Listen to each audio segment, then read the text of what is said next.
بداية أحيي الحضور الكريم وأقول على أنني أبلغكم اعتذار السيد الوكيل العام الملك عن عدم حضوره الشخصي نظرا للالتزامات العملية ولظروف خاصة جدا.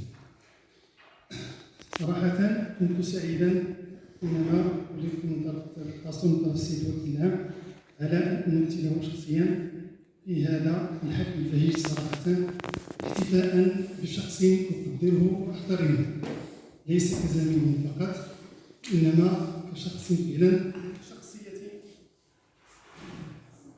إنسان.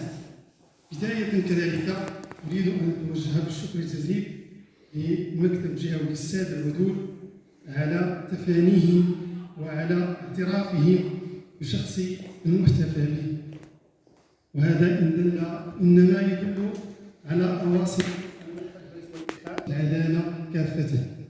ولا شك أن الاحتفال والاحتفاء بأستاذ سيحي سيكون من طرف مجموعة من الهيئات العدالة بالدائرة الاستئنافية المحكمة الجديدة، وهذا كذلك يدل على مكانة أستاذ السيحي بيننا. شخصيا عملت مع أستاذ السيحي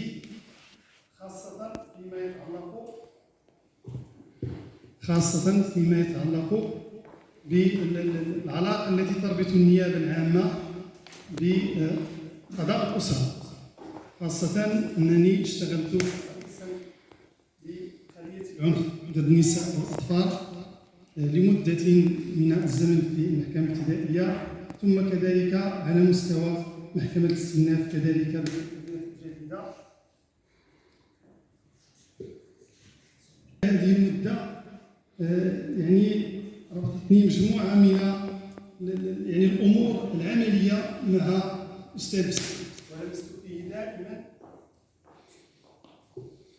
ولمست فيه دائما حسن التواصل وحسن التقارب في الرأي وتسيير الأموريات وكلت إلينا كقضاة نشتغل قصد تحقيق هدف واحد ألا وهو تحقيق العدالة.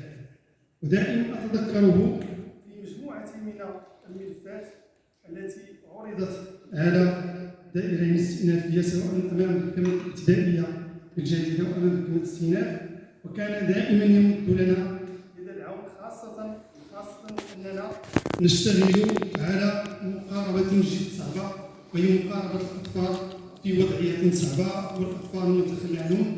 كنا دائما نجد في الأستاذ السيحي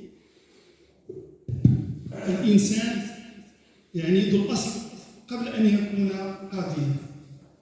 لا يفوتني من هذا المنبر إلا أن أؤكد على اعتزازنا وعلى فخرنا بالشخص المحتفى بالأستاذ السيحي، ونقول له هنيئا لكم بهذه المسيرة الطيبة، وهنيئا لكم بهذا العمل الخالص الذي نحسبه إن شاء الله عند الله خالصا، وهنيئا لكم بما قضيتموه من ساعات طوال في تحقيق العدالة، فعد ساعة خير من عبادة 70 سنة أو كما يقال. وأخيرا أود أن أوجه الشكر الثاني على احتفائنا هذا، وكذلك أقول على الأستاذ السيحي على أنكم رغم مغادرتكم لمكان عملكم فإنك ثابت في قلوبنا وفي محبتكم لكم ستبقى بإذن الله ثابتة كذلك. والسلام عليكم ورحمة الله.